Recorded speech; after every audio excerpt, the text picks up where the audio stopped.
Melhor investir sozinho ou aplicar no fundo multimercado? Se você quer saber minha opinião sobre esse tema aqui, que eu recebo com uma frequência grande, fica comigo até o final desse vídeo. Para quem não sabe, para começar aqui, fundo multimercado é aquele fundo em que dá a flexibilidade para o gestor dele ter, dele não ficar engessado em algumas classes de ativo. Ele pode, na verdade, ficar, assim, desde que o mandato dele permita, o quanto ele quiser em cada classe de ativo. Ele pode ter mais ação, pode ter menos ação, pode ter crédito privado, pode ter pós-fixado, pode ter pré-fixado, pode ter inflação, pode ter juro real, pode ter outra geografia, pode ter bolsa americana, pode ficar vendido em bolsa do México, pode ficar comprado numa cesta de moedas, vendido em outra, e por aí vai. Ele tem uma flexibilidade muito grande de ficar dentro da estratégia dele, alocado em qual classe de ativo ele quiser, aumentar essa alocação e reduzir essa alocação, zerar essa alocação e ainda escolher qual o melhor veículo para, por exemplo, ele quer comprar ações, ele vai lá e compra passivamente ações através de um ETF, ou ele vai lá e escolhe as ações que ele quer comprar naquele país. Ele tem todo esse grau de flexibilidade. Mas se você não viu aqui, acho que o primeiro vídeo que eu postei no canal, as 3 fontes de retorno, vou colocar o link aqui também, vale a pena assistir para saber exatamente esses termos que eu tô dizendo aqui, quais são as 3 formas de retorno que são possíveis de ser extraídas no mercado. E um gestor multimercado, ele extrai essas 3 formas de retorno. Muito diferente no fundo de ações, por exemplo, que por regulação ele tem que estar 67%, se não me engano, comprado em ações. O saldo, para completar o 100, ele pode estar alocado ou em caixa, em ativos que pagam CDI, ou em alguns instrumentos de renda fixa.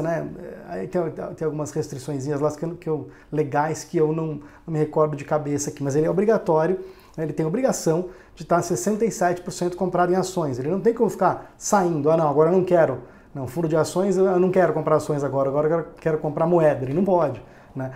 Então o fundo multimercado ele te dá essa flexibilidade para o gestor de comprar o que ele quiser, que é muito parecido com o que nós, nas nossas contas, podemos fazer. A gente pode investir no que a gente quiser. E essa é a grande dúvida. É melhor você aprender, na verdade a pergunta que eu recebo, para que, André, que eu preciso aprender tudo isso, aprender a investir, aprender a alocar, aprender sobre asset allocation, inclusive as coisas que você fala sobre paridade de risco e por aí vai, que é um método de alocação, se eu tenho a alternativa de aplicar em um ou em alguns fundos multimercado e ele vai fazer esse trabalho por mim. É sobre isso que eu quero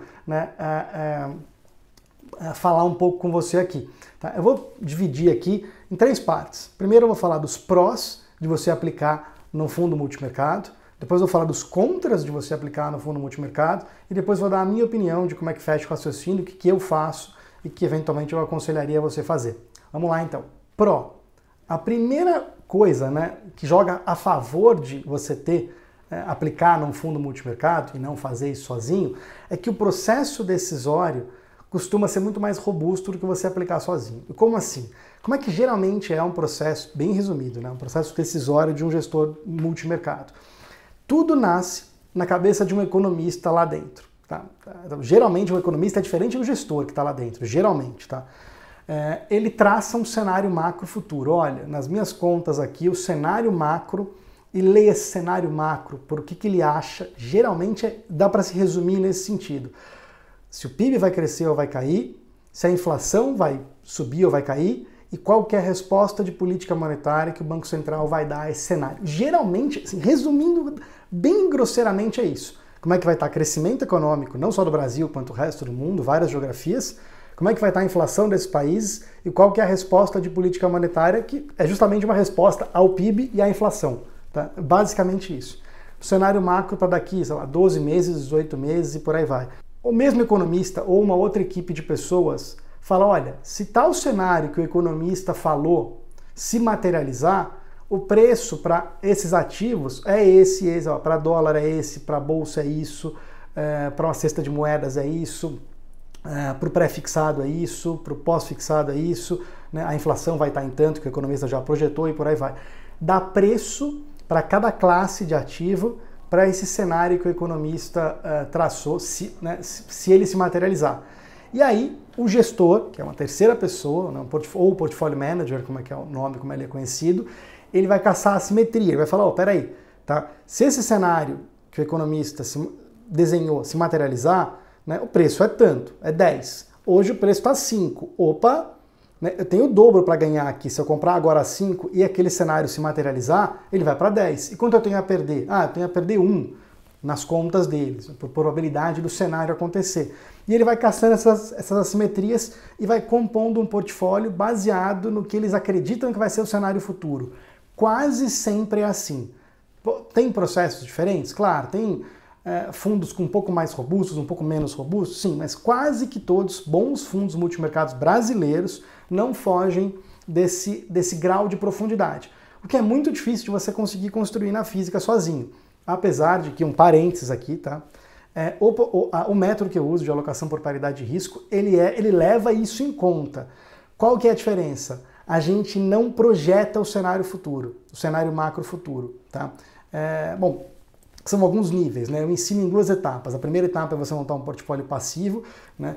Que faz uma carteira ótima para os 4 cenários macro possíveis e você segura essa alocação, só faz alguns ajustes com base em prêmio de risco e por aí vai. E uma segunda etapa, né, que aí eu falo de um pouco de market timing, que aí leva em conta a questão do cenário, mas não a projeção do cenário futuro. Você não vai virar um economista, você precisaria ter anos de estudo de economia para concorrer com esses economistas dentro de asset projetando o cenário futuro. Ou seja, o método que eu adotei e que eu tropicalizei para o Brasil, ele, em teoria, eu acredito que ele seja o mais próximo do que um gestor de fundo multimercado faz, mas ainda muito aquém em termos de projeção do cenário futuro, ok? Tá? Mesmo no nível 2, em que você fazer ajustes de peso entre classes de ativos. Tá? Só um adendo aqui, tá? Esse é o pró, né, de você deixar para um gestor. Ele vai ter muito mais know-how, muito mais conhecimento e o processo é muito mais coerente com o cenário macro. O segundo pró, tá, que parece besteira, mas não é. Ele pode operar vendido. Não é que você não possa, operar vendido é operar apostando na queda das coisas. Não é que você não possa, você pode também, mas por que? É uma derivação do primeiro pró, né, que é ele ter uma premissa de cenário macro. Ele tem uma facilidade muito maior de enxergar quando ele tem que operar vendido. Não só bolsa, mas, por exemplo, dólar. Você pega, por exemplo, um exemplo aqui, tá? Quando o economista traça que os juros do Brasil vai subir, geralmente, né, o portfólio tático padrão dos gestores multimercados é vender bolsa, vender dólar e comprar juros. Tá? O cara está vendido em bolsa, vendido em dólar, que geralmente é uma posição estruturalmente comprada da pessoa física, né? Comprada em bolsa e comprada um pouco de câmbio para se defender, moeda forte, por aí vai. E ainda comprada em título público. Quando os juros no Brasil sobem, o portfólio padrão dos multimercados é vendido em dólar, vendido em bolsa, o oposto da pessoa física, e comprado em juros, o que significa que você estaria vendido num título do Tesouro Direto. Ou seja, é o oposto. Tá? Com base no cenário macro, ele pode, de novo, uma derivação do primeiro pró, ele também opera vendido, o que na física não é trivial. Tá? Dá para fazer, mas acho que exige um grau de conhecimento de mercado um pouco maior, não é para o entrante. Tá? Esse é o segundo pró em você aplicar no multimercado e não fazer a tua carteira sozinho. Terceiro pró de aplicar no multimercado e não fazer sozinho. O leque de estratégias que eles têm é infinitamente maior. Se isso vai ser bom ou ruim, não sei, mas ele tem um leque maior. Exemplos aqui. Ele pode ficar comprado e vendido diretamente na inflação, coisa que a gente nem tem acesso a isso. Até tem contrato de DAP na BMF, mas eles não fazem via esse contrato, eles fazem de uma outra forma. Comprar e apostando na alta e na queda da inflação. Tá? Inclinação de juros, né? Uma série de operações que dá para fazer na física, mas tem que ter um know-how muito grande, tem uma pessoa só para operar aquilo. Comprar e vendido em volatilidade, comprar e vendido em uma cesta de moedas, não só ficar comprado no dólar ou vendido no dólar. É uma cesta contra uma cesta. Eu quero ter uma cesta de moedas agora que são ligadas a commodity, eu quero estar comprado nela, a commodity está subindo. E eu quero ter tá vendido numa cesta de países emergentes que estão com fragilidade no balanço de pagamentos. Tá? É assim que esses caras operam, entendeu? Assim, e na física, como é que você vai fazer isso, entendeu? Tudo bem. Você pode dizer, André, mas quanto dessas estratégias que você está falando aí, elas determinam para o resultado desses multimercados? Eu confesso, é baixo. Tá? Lá no bottom line, no fim da linha lá, tudo que eu citei aqui, né, elas não são o grosso né, do que dá rentabilidade para esses multimercados. Mas eles dão uma beliscadinha, eles ajudam a balancear o portfólio, que é tema que a gente vai falar num outro vídeo, da importância de ter um portfólio balanceado, né, que não é um tudo ou nada, né, que quando a bolsa está bem, ele vai ótimo, e quando a bolsa está mal, ele também cai na mesma magnitude, né, ele tem que, né, ficar menos sensível à bolsa, né. Então assim, não é tão representativo, mas de fato você vai ter um número maior de estratégias por conta do know-how deles e por conta da equipe. Né? É uma questão de know-how, como é que você vai ficar operando esse tipo de coisa? Precisa ter muito know-how. Geralmente é um cara lá dentro que faz operação de volatilidade, é um cara que faz operação de distorção na curva de juros, inclinação de juros e por aí vai. Né? Para operar a inflação você tem que ter um baita no economista lá dentro e por aí vai. Para operar outras geografias, né? Bom, você tem que ter muito know-how. Né? Muito know-how e gente para fazer. Na física você nem tem como acessar isso. Confesso que esse é um pró meio médio, porque não é isso que dá o grosso da rentabilidade da maior parte dos fundos, mas dá um gásinho ali também. E o quarto e último que joga a favor, né, do multimercado é que o cara vai ter um acesso a mais geografias, né, a mais países do que nós. A não ser que você seja já um cara com muito recurso, muito mesmo, alguns milhões de reais ou de dólares, para você acessar diversas geografias, diversos países, diversos produtos, para ter realmente um portfólio balanceado.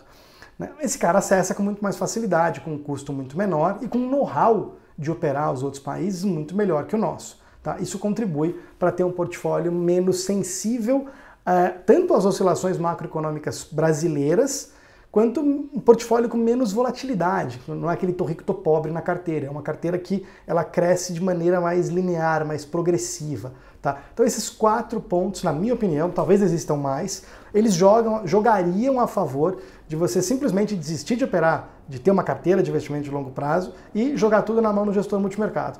Agora vamos ver os contras, tá? Que jogam a favor de você sim ter uma carteira, de você gerenciar o teu dinheiro, pelo menos parcialmente. Vamos lá. O primeiro deles é custo, de cara. Assim, primeiro, a média do que custa um fundo multimercado hoje é 2% de administração, que é cobrado sobre o teu patrimônio líquido, ele é provisionado dia a dia. A conta é assim, eu trabalhei já em gestora, eu sei exatamente como é que é a conta. Pega 2%, que é a taxa ao ano, traz ela para dia útil, divide por 252, não é bem uma divisão, mas você joga ela para quanto que é 2% equivalente a um dia útil. Tá? E quanto que é um dia útil? Você tem que trazer para 250, na base de 252, é 1 sobre 252, você quer saber sobre um dia útil. 2% é para um ano. Qual que é a taxa de quanto custa a cada dia? Quanto que é 2% em dias? Tá? Vai dar 0,000 não sei o quê. E todo dia esse 00 não sei o quê é debitado, na verdade ele é provisionado da tua cota. Tá? Quem calcula isso é a administradora do fundo. E ele vai beliscando esse 0,000 nada, que somado em um ano dá 2%, todo dia ele tira isso da cota. Tá? Ele vai comendo esse valorzinho ali para você não sentir, né, num saque único uma vez por ano esses 2% sendo debitado. É um grãozinho todo dia. Tá? E geralmente entre 20%, em alguns casos 25% da taxa de performance. O que é isso? Tá? Geralmente esses fundos multimercados, eles buscam superar o CDI. Eles buscam pagar CDI mais 3, CDI mais 5, CDI mais 10, né, os mais agressivos. Né? E nessa diferença, o quanto eles conseguem superar o CDI, nessa diferença eles cobram 20%, né, do que eles conseguem superar em relação ao CDI. Tá? Parece que não, mas isso composto, 2% ao ano, se eles ganham ou perdem, independe. E se eles superam o CDI mais 20% desse excesso de retorno, é um baita, assim, é daí que eles pagam a equipe e tem bônus milionários. Não estou criticando, pelo contrário, você tem caras geniais em assets que têm que ser remunerados. Mas eles têm que pagar um escritório na Faria Lima, uma fortuna, vá a diversos terminais Bloomberg, né, e diversos caras sêniores. Né? Você não tem fundo com menos do que 10, 12 pessoas ganhando na média, assim, entre total cash ali, entre 1 milhão e 3 por ano, tá? Na média, tá? Então assim, esse dinheiro vem da cota, tá? Então é caro. Se uma coisa compensa a outra, a gente vai falar um pouco mais pra frente aqui também, tá? Esse é o primeiro ponto contra, né? É caro. O segundo ponto que joga contra você aplicar no fundo multimercado, em detrimento a você aprender a operar, é o risco do gestor errar, que é absolutamente normal. Você também vai errar e pode errar. A questão é o seguinte, são diversas possibilidades que tem um gestor aqui. Ele pode realmente errar, e ele conserta mais para frente. Ele pode perder gente na equipe, então, ou seja, então aquela rentabilidade histórica que ele teve, ele talvez não tenha mais porque ele perdeu gente boa na equipe, ou briga societária, sócios, cada um foi para um lado, perdeu know-how ali dentro, perdeu questão, poderio mesmo de continuidade do que vinha até agora. Tá? O gestor pode mudar a cabeça, né? Pode simplesmente sentar em cima daquele patrimônio e só coletar. Pega um cara que tem um BI, por exemplo, sobre gestão. Ele tem 2% ao ano garantido de taxa de administração. Para que esse cara vai correr risco? Esse cara pode mudar o perfil de risco dele quando o patrimônio líquido do fundo dele cresce demais. Pode acontecer isso. Não é que vai, mas pode acontecer. Pode acontecer muita coisa. Tá? Esse cara pode tomar risco errado no mercado, pode mudar o perfil de risco dele, né? Como diversos casos no passado, Advis, Pacífico lá na época dos anos 2000 e alguns outros mais recentes agora, que eu vou ficar evitando de citar nome para poder, né, evitar problemas, mas diversos casos no passado de fundos muito bons que simplesmente do dia para a noite tomaram riscos pontuais, desnecessários, e alguns quebraram no meio do caminho. Tá? Pode acontecer. Tá? Claro, você tem aqui, André, mas eu posso diversificar, ter vários fundos. E de fato, você vai ver que essa é uma das soluções que eu vou colocar no final na minha conclusão. Isso faz sentido. Não através de um FOF, né, porque aí você vai ter duas taxas de administração, mas você mesmo fazer. Se você tiver um patrimônio um pouco maior, você consegue fazer isso. Né? Mas se não, né, não sugiro você aplicar num FOF, que é Fund of Funds, que é um fundo aqui que você aplica nesse fundo e esse fundo redistribui para outros multimercados. Você vai pagar duas administrações, uma para esses fundos multimercados e a outra para o Fund of Funds. É dobrado. Se pagar uma vez 2% é caro, imagina 2% para os fundos e ainda uma taxa um pouco menor para esse fundo maior que agrupa tudo. Aí, né, aí realmente não faz sentido. Tá? E uma coisa que faltou falar aqui ainda dentro desse item 2 é o risco de resgate. Às vezes o gestor não errou, mas ele está passando por uma fase de drawdown, né, de queda por conta de uma crise, sei lá, e o resgate dos outros cotistas atrapalha a tua cota. Não sei se você sabia disso. Tá? Se um fundo toma resgate depois que ele cai, ele vai atrapalhar a tua cota mesmo que você não tenha resgatado. Um dia eu explico um pouco melhor sobre isso em outro vídeo. Tá? E o terceiro e mais importante ponto na minha visão aqui é a ausência, que joga contra você, né? Só delegar o seu dinheiro para um gestor de fundo, é a ausência de convicção. Isso para mim, na verdade, é o mandatório. Porque quando você joga o teu dinheiro na mão de um cara, tudo bem, o cara é bom, você sabe que ele é bom, está diversificado em alguns fundos. Mas quando começa a cair, meu amigo, não sei se já passou por isso. Quando o teu patrimônio você olha lá todo mês, 1 mês, 2, 3, e aquilo começa a cair, você tem uma ausência de convicção, geralmente, de que o que precisa acontecer, para que santo você precisa rezar para o teu patrimônio voltar a subir. Se o cara está com diversas estratégias, ele pode operar vendido, ele pode estar comprado, ele pode ter saído, ele pode ter zerado, você nem sabe mais se você quer que moeda suba, caia, se bolsa no México suba, caia, se você quer que a curva incline ou não, se você quer que bolsa... Você não sabe, porque você não sabe que posição que ele está na cabeça dele.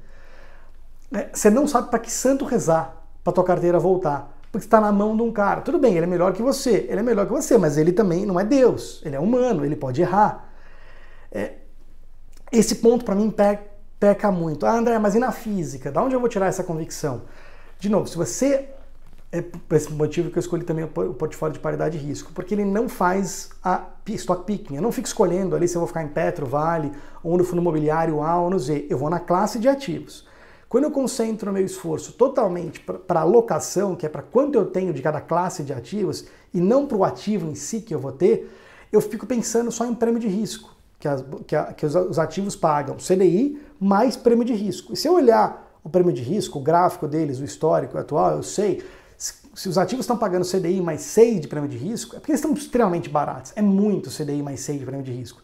Então eu estou confortável em sentar em cima daquilo e esperar. Se eu esperar 12 ou 18 meses, eu tenho quase que convicção de que esses ativos vão valorizar. Tá? Historicamente valorizaram, tem um sentido macro, tem um sentido matemático para isso. Eu consigo construir um racional, né, que é diferente do racional, um pouco diferente de alguns racionais, mas tão profundo quanto dos gestores, que nem a gente citou, que traça o cenário futuro, mas eu sei o que precisa acontecer, né, e o prazo para minha carteira voltar a subir, porque eu penso na precificação dos ativos, e eu consigo enxergar elas. Uma coisa que não está na tua tela operacional, isso não mostra na internet, ninguém fala quanto que é o prêmio de risco de cada classe de ativos, tá?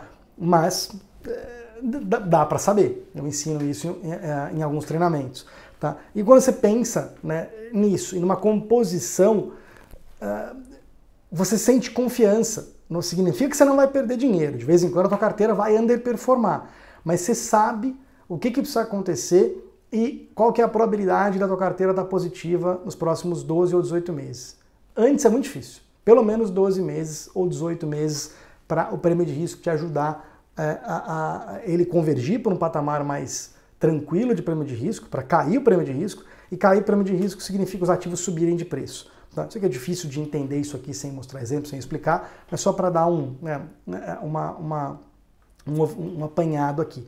Essa ausência de convicção, na minha opinião, é o que mais joga contra você delegar 100% do teu patrimônio para um gestor e não fazer na física.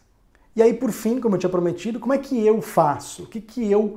Como é que eu trato essa questão de ter multimercado e fazer, né, o portfólio na física? Eu tenho multimercado, e eu tenho alguns, eu não tenho um só. Eu trato a minha cesta de multimercados como minha concorrente, como concorrente do meu portfólio de paridade de risco. Eu não coloco, por exemplo, multimercado, eu quero ter 30% do meu patrimônio, eu tenho 100 de patrimônio. 30% do meu patrimônio eu vou colocar em multimercado e eu olho a minha alocação toda. Não. Eu faço o seguinte, quero ter multimercado. Ok, beleza. Puf. É como se eu tivesse 100... Quantos? Eu tenho 3, sei lá, 5, 7 multimercados. Todos eles viram o meu patrimônio de multimercado e eu olho eles por completo, não eles individualmente. E esse por completo, que é os multimercados, eu comparo com o que eu consigo fazer, eu na física, com a minha carteira de paridade de risco. E eles competem. Não significa nada quando um está ganhando, um está perdendo, eu não fico jogando de um para o outro. Eu não faço isso. Poderia fazer, mas eu não faço. Acho que é mais um fator de erro, tá? Que vai forçar eu tomar a decisão errada, na hora errada e pelo motivo errado, que é olhando histórico de rentabilidade e não olhando perspectiva futura. Essa é uma grande mudança, vou fazer um vídeo sobre isso também. Tá? Eu trato, mas aí que tá. Eu compro os fundos multimercados individualmente, eu não compro um fund of fund. Por quê? Porque é custo dobrado. Tá? Você pode, mas é custo dobrado. Eu acho um desperdício de dinheiro você pagar para um fund of fund para ele ir lá e diversificar o teu dinheiro. Tá? Então, eu acredito que, para mim, a melhor forma é ter uma parte. André, quanto você tem em multimercado e quanto você faz? Eu não tenho isso, né, uma meta para isso. Tá? Eu simplesmente devo ter hoje, sei lá, uns 20, 25% em gestor multimercado e os outros 70, 75%, não lembro de cabeça, eu faço para mim. Mas isso não tem certo, não tem errado. Acho que tem o grau de convicção de quanto você gosta e o quanto você quer estar empenhado também no mercado. Tá? Espero que esse vídeo tenha, né, trazido, claro, não responde todos, né, as tuas dúvidas, mas espero que tenha trazido aí pelo menos um ponto de vista sobre esse tema. E assim, se você gostou, dê uma curtida aqui, se inscreva no canal, para a gente é importante, né, ajudar, né, realmente a divulgar, ajudar o YouTube a mostrar esse vídeo para outras pessoas. Para você também o benefício é que você vai ser avisado sempre que tiver algum vídeo novo aqui nas próximas semanas, tá? Lembrando que é aqui nesse canal, toda quinta-feira, 7 da noite, sai vídeo novo, tá? E se você gostou, comenta aqui embaixo também, sugere conteúdo para a próxima semana, dependendo da quantidade aí, eu faço o teu comentário como um vídeo como esse aqui, explicando com um pouco mais de detalhe. Então é isso aí, abraço, boa semana para você.